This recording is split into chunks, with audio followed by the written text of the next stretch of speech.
तो आज हम ह्यूमन रिसोर्स मैनेजमेंट देखेंगे। ह्यूमन रिसोर्स मैनेजमेंट क्या होता है? ह्यूमन रिसोर्स मतलब लोग, इंसान जो हमारे पास हैं, किस लिए हैं? हमारी कंपनी के काम के लिए है, हमारी ऑर्गेनाइजेशन के डेवलपमेंट के लिए है। तो ह्यूमन रिसोर्स मैनेजमेंट में ह्यूमन रिसोर्स क्या है? People at work. मैनेजमेंट क्या है? Management is an art of knowing that what you want to do and seeing that it is done in the best and the cheapest way. इसलिए human resource management क्या हो गया? Human resource management हो गया क्या, जो हमारे पास human resource हैं उनका अच्छे से मैनेजमेंट करना in order to achieve organisation goal. ठीक है, according to EFL, personal management is that part of management process which is primarily concerned with the human content of an organization. Thus, it is considered with the development of hiring motivated, smoothly functioning workforce. It attracts and select capable men and women of organization. Then in the productive groups develop their potential, gives them recovery motivation and maintain their model of high.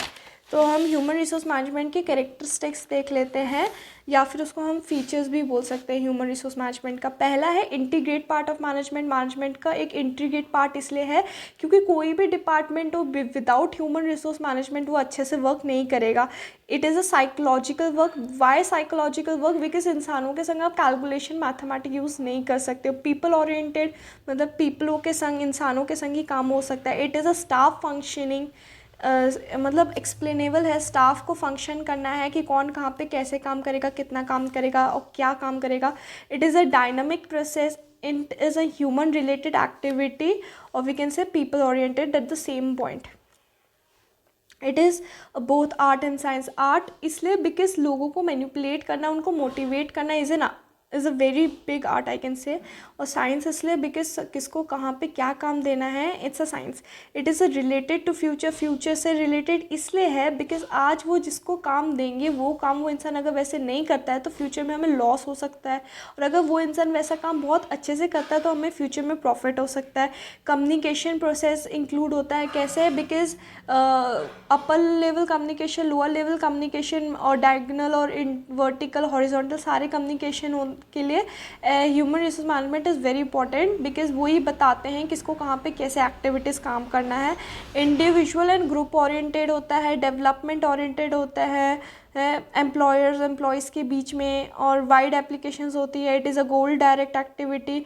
It is a pervasive function. It is a separate specialised branch in the management function. ये management function की एक specialised branch है। अब हम objectives देख लेते हैं। Objectives of human resource management क्या होते हैं? Procurement of a capable person, मतलब कौन इंसान, जैसे अब किसी को हमें अकाउंटेंट के लिए हायर किया है तो उस इंसान को एटलीस्ट अकाउंटेंसी के बारे में सब पता होना चाहिए, उसे अकाउंट करना आना चाहिए। तो मतलब जो जिस काम के लिए बेस्ट है उसी को उसके लिए हायर करना। अब अगर आप किसी इंजीनियर को अकाउंट के लिए हायर कर दोगे तो इट वॉन्ट वर्क। इसलिए effective utilisation of human resource, किसको कहाँ डालना है, कैसे डालना है, it everything comes under human resource management. Maximum individual development, सबका डेवलपमेंट होना चाहिए, जिससे जब उनका डेवलपमेंट होगा वो कंपनी का डेवलपमेंट कर पाएंगे। To fulfil individual and group goals. Development of team work, हमारी टीम वर्क अच्छे से होना। हाँ, to maintain good relations between employers employee, मतलब कॉन्फ्लिक्ट्स क्रिएट ना हो, लड़ाइयाँ झगड़े ना हो, अच्छे से काम हो जाए। To minimise cost of human resource, मतलब कम से कम टाइम में कम से कम पैसे में सबका काम निपट जाए, सब हो जाए। To achieve organisation goal, improve standard and living of employ. Better communication within the organisation, अंदर ही अंदर अच्छे से बात हो, कॉन्फ्लिक्ट, क्योंकि बिकॉज अगर अंदर ही अंदर टीम ही लड़ जाएगी तो फिर हम लोग काम कैसे करेंगे? कॉन्फ्लिक्ट कम करें, एम्प्लॉयमेंट की अपॉर्चुनिटीज़ और प्रोवाइड करें, गुड क्वालिटी प्रोडक्ट्स के लिए काम करें, सेटिस्फैक्शन दें एम्प्लॉयमेंट को, मॉनेटरी टर्म्स में दें, मतलब पैसे बराबर दे, मेंटल लेवल उनको ज़्यादा हेडिक ना दे, इन्वायरमेंट बेनिफिट, उन्हें अच्छे इन्वायरमेंट में काम करने का मौका मिले। It helps in overcoming competition, solving problem with organisation, provide healthy environment, grievances मतलब चुगलचाटी एंड ये फालतू की अफवाहें कम उड़ें। अब देख लेते हैं हम स्कोप्स देख लेते हैं। ह्यूमन रिसोर्स मैनेजमेंट के स्कोप्स क्या होते हैं? एक तो ट्रेनिंग और डेवलपमेंट में पूरा काम इनका रहता है। ह्यूमन रिसोर्स प्लानिंग में इनका पूरा काम रहता है कि कौन कहाँ काम करेगा।